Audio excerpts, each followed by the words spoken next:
is said that a people without knowledge of their history, origin, and culture is akin to a tree without roots. In 1959, when the college was established, we were a small community of teachers, students, and staff, ready to face all challenges, guided by the vision of our founder, Shri Brij Krishan Chandiwala, a vision that was premised on equality and empowerment of women. There are 22 women colleges in Delhi University today, most named after historical or mythological women or by their matrimonial titles. Bhaiji's instinctive sense of democracy and equality is evident in naming the college after his mother in her own name, rather than the then more common familial title. The message to us is clear: to empower modern women, to provide them with the education and skill to boldly take their place in the world. It is this vision that JDMC community affirms every Founders Day. And today in this endeavor, we are ably led by a principal, Professor Swati Pal.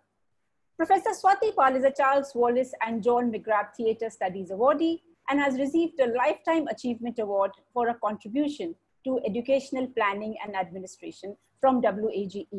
She is also an awardee of the 34th Dr. S. Radhakrishnan Memorial National Teacher Award 2018. She has lectured and published widely on the subjects ranging from agit pop theatre, creative writing, academic writing, to modern European and British drama, as well as gender. She is the Vice President of the Indian Association of Commonwealth Languages and Literatures. I now invite Professor Pal to formally welcome the guest and to address the gathering. Thank you so much, Soumya. Good morning, distinguished guests, faculty members, including those retired, former principals of the college, non-teaching staff, friends, and beloved students. I am delighted to welcome you all on this virtual platform to the 61st Founders Day of Janki Devi Memorial College. At the outset, I would like to thank Dr. Kusum Krishna, Mr. Aditya Krishna, Professor Sudhir Chandra, and Ms. Sunita Narayan for gracing this landmark occasion. Founders Day in any organization is not just one more event in the calendar of that organization. It is a day when we should and must look back with gratitude at the vision of the man which has allowed us to evolve within this space for furthering the noble cause of empowerment through education. Brij Krishan Chandiwala, or Bhaiji as we know him, was an extraordinary man. He belonged to a generation of people who at a time of great hardship had the hope and faith in their heart to follow a great leader, Mahatma Gandhi, believing all the while that one day India would be free, led by the principle of non-violence as espoused by Gandhi. And like the others of his generation, Bhaiji's unconditional belief triumphed at the end of the day. There are lessons to be learned from this great trust in the leader: faith, hope, belief, love, and loyalty. These timeless values inevitably win the day. Bhaiji, of course, taught us other lessons in committing his material assets to the welfare of people, in choosing to remain single so as to remain devoted to the betterment of the lives of people in a nation he hoped to see developing before his eyes. He taught us the lessons of self-sacrifice and service for the nation above all else. In building a college not in a posh locality, but in the heart of a commercial area where education for the girl child was most needed, he taught us the true significance of education. What is important is that the legacy of our great founder be carried forward and that we continue learning from the leaders around us. In my opinion, we can all be leaders. Today, I speak of 4 leaders in our midst who in their own ways have much to teach us. We have Dr. Kusum Krishna, who has been an ex-IRAS officer, done her PhD in Indology, and has been treasurer as well as chairperson of the governing body of the college, remaining intimately involved with the growth of the college in every domain. She could have chosen to be a lady of leisure, leading an unconcerned life, rearing her children and looking after her home. But she chose to put her own education to good use, and she remains steadfast even now in her engagement with the college. Again, valuable lessons to be learned about multitasking, genuineness of concern, and optimization of knowledge. We have Mr. Aditya Krishna, whose restless quest for new vistas has seen him moving up the ladder from being a member of the business analysis department of the credit card sector of Citibank, New York, to becoming the managing director of Saxoft Limited.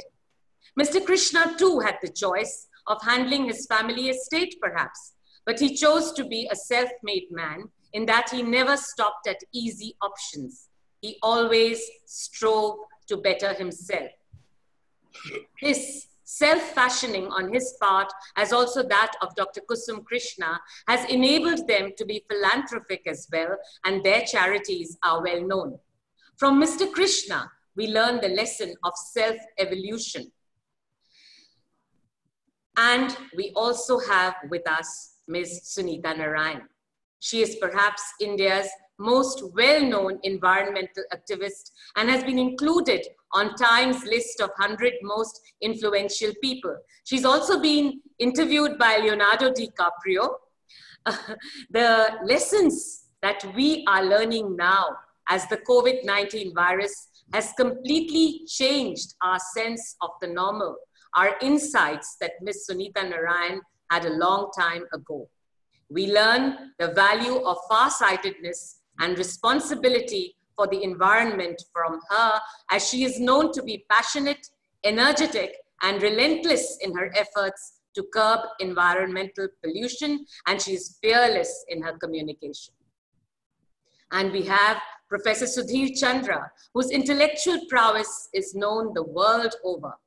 If we look at some of the titles of Professor Chandra's work, such as Gandhi's Twin Fasts and the Possibility of Nonviolence, Gender Injustice at MS University, Gender Injustice and Supreme Court Mandate, Rukmabai Debate over Women's Right to Her Person, Women-Widow Remarriage in Later 19th Century Indian Literature, and another called Hierarchical Universities, among multitudes of other writings by him, we learn the invaluable lesson of what it means to be not just a brilliant academic, but a responsible, engaged intellectual with a compassionate attitude and a vision of an egalitarian society.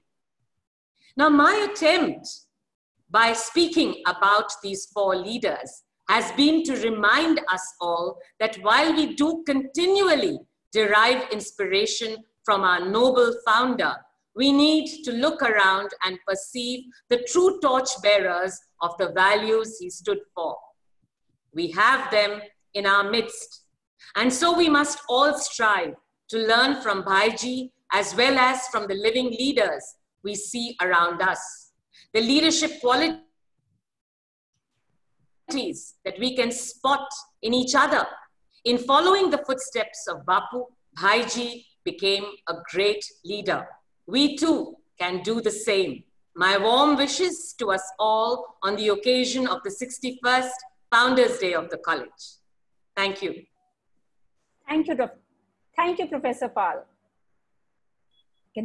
Thank you, Professor Pal. Our college is 60 years young.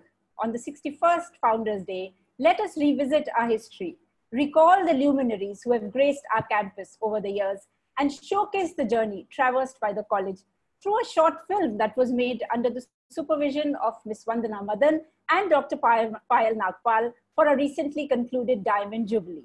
May we have the film now?